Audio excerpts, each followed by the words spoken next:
சாவித்ரி, சாவித்ரி, எந்திரிக்கிறியா?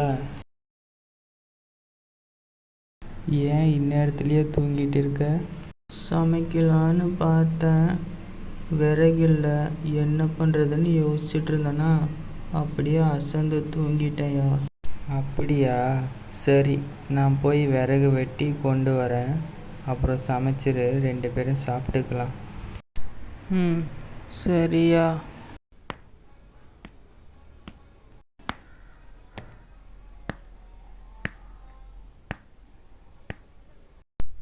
இந்த மரம் நல்லா காஞ்சிருக்கு. இந்த மரத்தில் அடுப்பு பற்ற வச்சா நல்லா எரியும். இந்த மரத்தை வெட்டலாம்.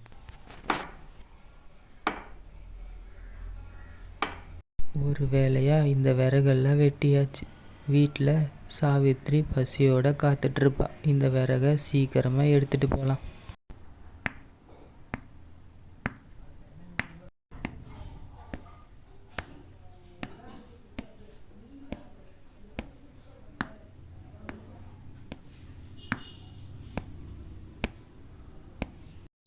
ரொம்ப பசிக்குது சாவித்ரி.